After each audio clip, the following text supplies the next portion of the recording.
The shadow of fear. The emergency klaxons echoed through the command center of Terra Station, their urgent wail cutting through the usual hum of activity. Captain Elena Vasquez stood before the massive holographic display, watching as red markers appeared across the star map like drops of blood. Each marker represented a human colony under attack by the Cytherian Empire. Elena's weathered face showed no emotion as she studied the tactical situation. At 52, she had spent 30 years fighting in humanity's endless wars against alien civilizations. The Cytherians were different from previous enemies. They were systematic, ruthless, and technologically superior. Their crystalline ships moved through space like deadly sculptures, leaving nothing but ash in their wake. Status report, Elena commanded, her voice carrying the authority of someone who had seen too many battles. Lieutenant Commander Marcus Chen stepped forward, his young face pale with exhaustion. 17 colonies have gone dark in the past 48 hours, Captain. The Cytherian fleet is moving in a coordinated pattern, striking our outer settlements first. Elena nodded grimly. The pattern was familiar. The Cytherians were trying to isolate Earth by cutting off the outer colonies. It was a sound strategy that had worked against dozens of other species, but they had never faced humanity before. What about our fleet response? Elena asked. Admiral Torres has dispatched 3 battle groups, but they won't reach the affected systems for another 6 days. By then, Marcus's voice trailed off. By then, those colonies will be nothing but radioactive dust. Elena finished the thought that Marcus couldn't bring himself to speak. The bridge fell silent except for the constant beeping of incoming distress signals. Elena closed her eyes and made a decision that would change the course of galactic history. Prepare the Leviathan for immediate departure, she ordered. The reaction was immediate. Several officers turned to stare at her, their faces showing a mixture of fear and awe. The TFS Leviathan was humanity's most classified warship, a vessel so experimental that even its existence was known only to a handful of people in the highest levels of government. Captain, Marcus said carefully, the Leviathan hasn't completed its testing phase. The quantum phase technology is still theoretical. Elena turned to face him, her dark eyes showing the weight of command. Sometimes, Marcus, theoretical is all we have. 3 hours later, Elena stood on the bridge of the Leviathan, watching as the massive ship prepared for departure. From the outside, the vessel looked like a traditional human dreadnought. Its hull was painted in the standard Navy gray, and its weapon ports were arranged in conventional patterns. But inside, the Leviathan carried technology that pushed the boundaries of physics itself. The quantum phase drive allowed the ship to exist in multiple dimensional phases simultaneously. In practical terms, this meant the Leviathan could become partially intangible, allowing it to pass through solid matter while maintaining the ability to fire its weapons. The technology was based on discoveries made in the ruins of an ancient alien civilization, secrets that humanity had spent decades trying to understand. Dr. Sarah Kim, the ship's chief science officer, approached Elena with a tablet full of readouts and warnings. Captain, I need to stress again that we don't fully understand the long-term effects of the quantum phase technology. The test runs have been promising, but we've never used it in actual combat. Elena took the tablet and glanced at the data. The numbers meant little to her, but she understood the underlying message. The Leviathan was either humanity's salvation or its most dangerous mistake. Doctor, how many people live on the colonies that are under attack? Elena asked. Approximately 12 million across all the affected systems, Sarah replied. Then we don't have the luxury of waiting for more tests. The Leviathan's departure from Terra Station was witnessed by thousands of military personnel and civilians. The ship's quantum drive created a strange visual effect as it accelerated, making the vessel appear to flicker in and out of existence. Within moments, it had disappeared into hyperspace, leaving behind only the faint echo of displaced air. The first encounter with Cytherian forces came 18 hours later, in the Kepler 442 system. The human colony of New Geneva was under siege by a Cytherian battle fleet consisting of 27 ships. The crystalline vessels had formed a perfect sphere around the planet, their weapons charging for the final bombardment. Commander Zethkar stood on the bridge of his flagship, watching as the human settlement below prepared for its destruction. The Cytherians had given the colonists 12 hours to evacuate, but the humans had refused to abandon their world. It was a decision that Zethkar found both admirable and foolish. "Commander," his sensor operator reported, "we're detecting a single human ship approaching from the edge of the system." Zethkar's 4 eyes focused on the tactical display. The approaching vessel was larger than most human ships, but it was still hopelessly outnumbered. Classification: unknown design. "Commander, the energy signature is unusual." Before Zethkar could respond, the human ship did something impossible. It flickered, becoming translucent for a moment before solidifying again. The Cytherian sensors showed the vessel passing through a small asteroid, as if it were made of smoke. "What in the name of the Crystal Throne was that?" Zethkar demanded. His science officer, a tall being with skin like polished obsidian, studied the readings with growing alarm. "Commander, the human ship appears to be phasing in and out of our dimensional space. It's using some kind of quantum manipulation technology." On the bridge of the Leviathan, Alina watched the Cytherian fleet with cold calculation. The enemy ships were powerful, each one capable of destroying a traditional human vessel with ease, but the Leviathan was far from traditional. "All stations, report ready," Alina commanded. One by one, her department heads confirmed their status. The quantum phase drive was operating within acceptable parameters. The ship's weapon systems were fully charged. Most importantly, the crew was ready for whatever came next. "Captain," reported Lieutenant Jessica Park from the navigation station, "the Cytherian fleet is moving to intercept us. They're sending 8 ships to engage." Alina nodded and activated the ship's communication system. "This is Captain Alina Vasquez of the Terran Federation ship Leviathan. You have violated human space and attacked our colonies. Withdraw immediately or face the consequences."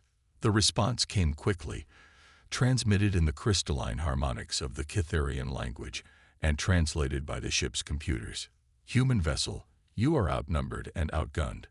Surrender now, and your crew will be treated according to the laws of war." Alina's response was to activate the quantum phase drive. The Leviathan flickered and became partially transparent. The 8 approaching Cytherian ships fired their plasma cannons, but the energy beams passed harmlessly through the phased portions of the human vessel. What happened next would be remembered as the moment when the balance of galactic power shifted forever. The Leviathan, existing in multiple dimensional phases simultaneously, fired its main weapons. The quantum-enhanced energy beams struck 3 Cytherian ships with devastating effect. But instead of simply destroying the vessels, the weapons seemed to tear holes in reality itself. The targeted ships didn't explode in the traditional sense. Instead, they began to unravel at the molecular level, their crystalline hulls dissolving into streams of energy that were absorbed back into the quantum field. Within seconds, 3 of the most advanced warships in the known galaxy had simply ceased to exist. The remaining 5 Cytherian vessels stopped their advance immediately. Their commanders stared at sensors that told them something impossible had just happened.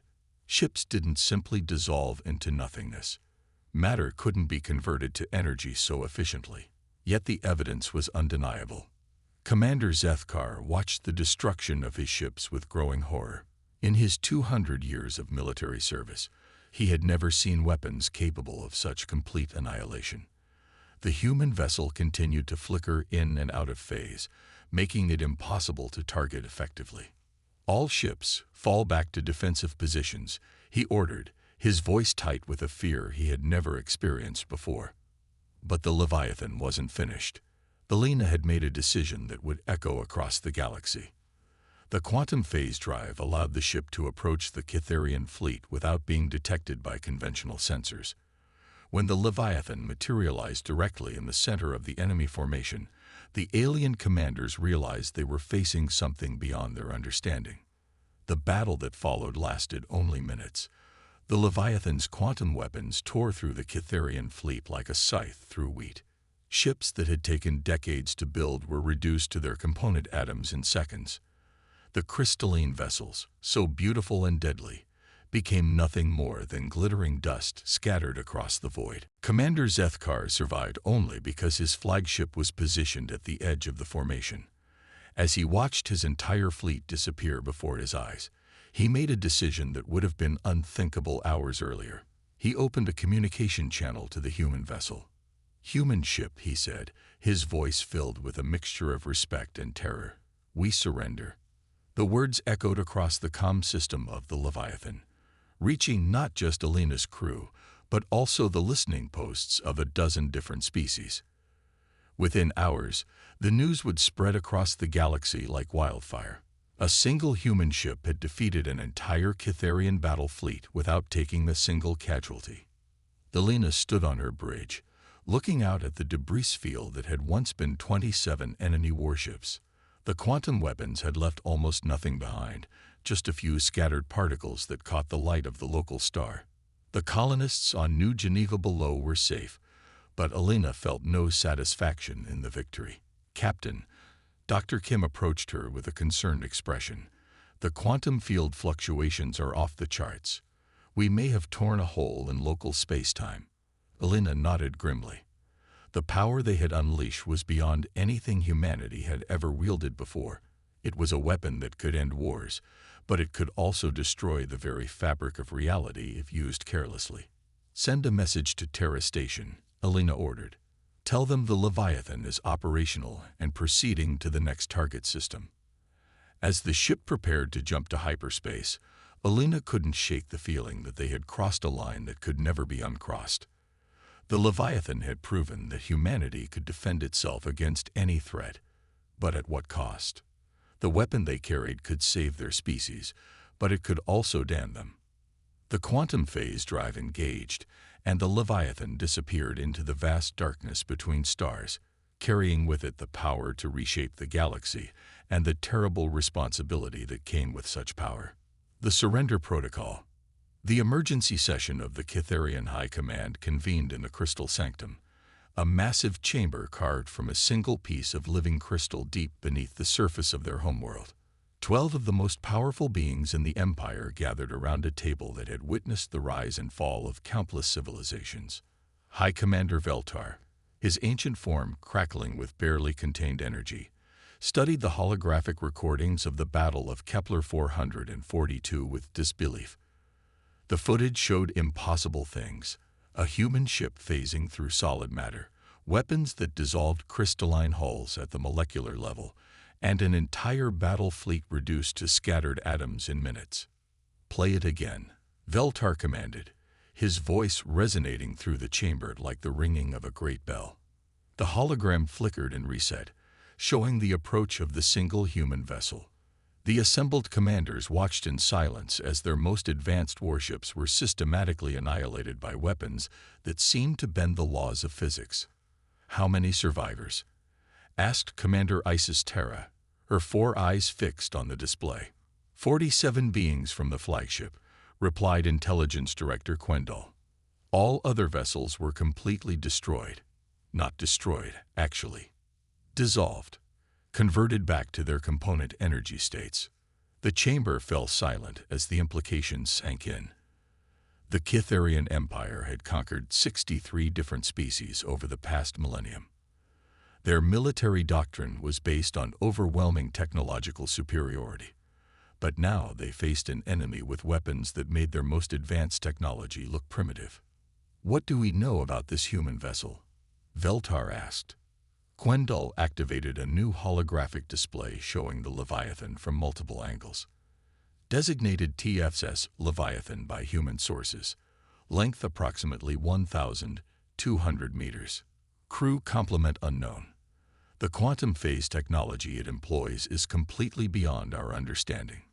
"Quantum phase technology," repeated Commander Zexera, his voice filled with wonder and fear. "They're manipulating the fundamental structure of reality itself."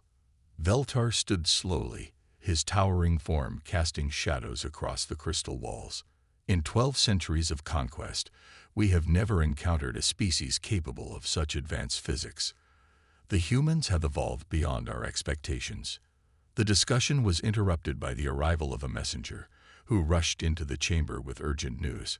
High Commander, we're receiving reports from 17 different systems.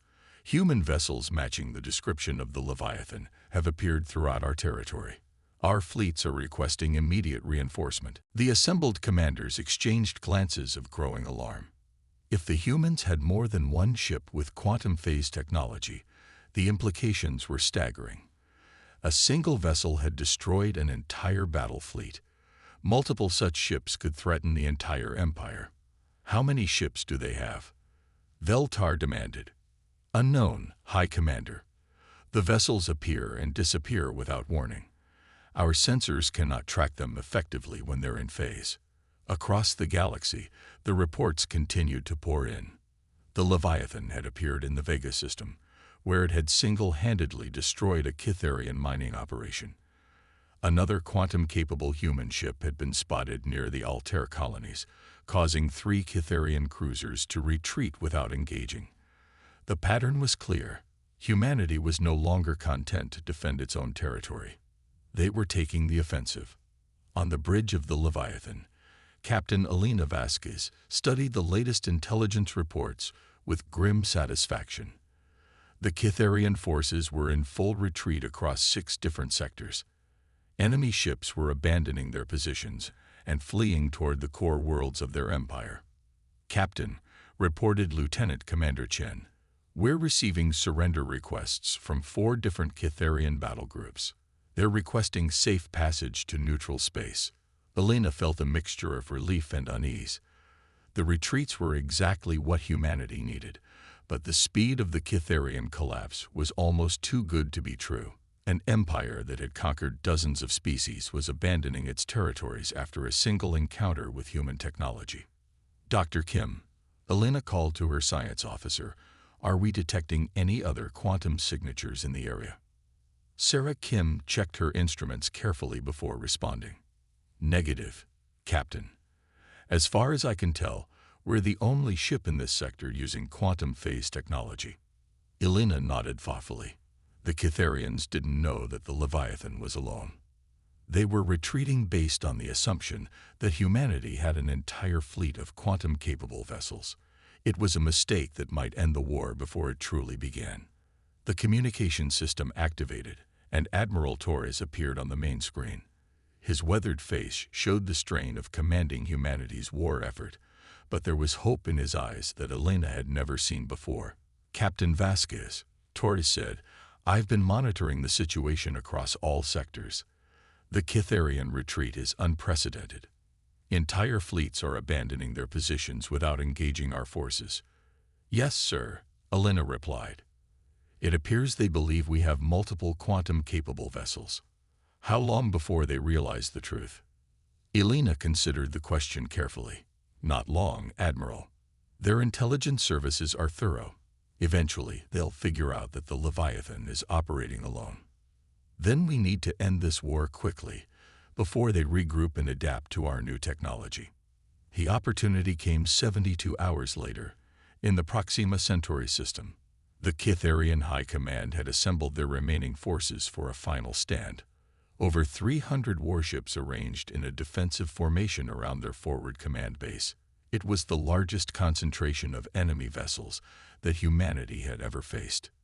Elena stood on the bridge of the Leviathan, watching as the massive Kitharian fleet came into view. The enemy ships were magnificent, their crystalline hulls catching and reflecting the light of the local star like a field of deadly diamonds. Each vessel represented centuries of technological advancement and the dreams of a species that had conquered the stars. Captain, reported Lieutenant Park, we're receiving a communication from the Kitharian flagship. Put it through. The image of High Commander Veltar appeared on the main screen. The ancient alien's form radiated power and dignity, but Elena could see the fear in his eyes. Fear of a weapon that could dissolve ships at the molecular level. fear of a technology that his species couldn't understand or counter. Captain Vasquez, Veltar said, his translated voice carrying the weight of centuries, "I am High Commander Veltar of the Kitharian Empire. We wish to discuss terms." Elena felt a moment of surprise. The Kitharians had never negotiated with their enemies before. They conquered or they were conquered. There was no middle ground in their philosophy. Yet here was their supreme commander, offering to talk. "I'm listening, High Commander. Your quantum phase technology is beyond our ability to counter. We acknowledge this, but we also know that you have only one such vessel. The Leviathan cannot be everywhere at once." Elena's expression didn't change, but inwardly she was impressed.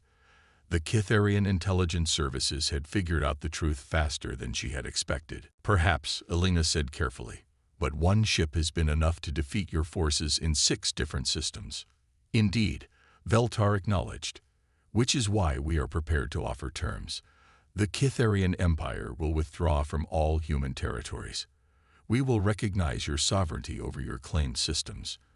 In exchange, we ask only that your quantum weapons not be used against our homeworld." The offer hung in the air between them, representing a complete reversal of the galactic balance of power. The Kitharian Empire, which had never been defeated in open war, was essentially surrendering to a species they had considered primitive just weeks earlier. Elena looked around her bridge at the faces of her crew. These men and women had volunteered for what they believed was a suicide mission. They had been prepared to die defending humanity's colonies. Now they were being offered victory beyond their wildest dreams. "I need to consult with my superiors," Elena said finally. "Hold your position and maintain communication silence. Any aggressive action will be met with immediate retaliation." The transmission ended, leaving Elena alone with the weight of decision. The Kitharian offer was genuine. She could see it in Veltar's eyes. The ancient commander was afraid, but he was also practical. He knew that his species couldn't win a war against quantum phase technology. The next 6 hours were filled with frantic communications between the Leviathan and Earth. Politicians, military leaders, and scientists debated the terms of surrender. Some wanted to press the advantage and demand more concessions. Others argued for accepting the offer before the Kitharians changed their minds. Elena listened to the arguments, but her mind was made up. The Leviathan had proven that humanity could defend itself against any threat. They had achieved their goal of protecting their colonies and establishing their place in the galactic community. Continuing the war would serve no purpose except to spread more destruction. "Admiral Torres," Elena said during a private communication, "I recommend we accept the Kitharian terms. This war has gone on long enough." Torres nodded slowly. "I agree, Captain. The President has authorized you to negotiate a formal surrender." 12 hours later, Elena stood on the bridge of the Leviathan as High Commander Veltar formally surrendered his empire's claims to human space. The ceremony was broadcast across the galaxy, watched by representatives of dozens of different species. It was the first time in recorded history that a major galactic power had surrendered without being completely defeated.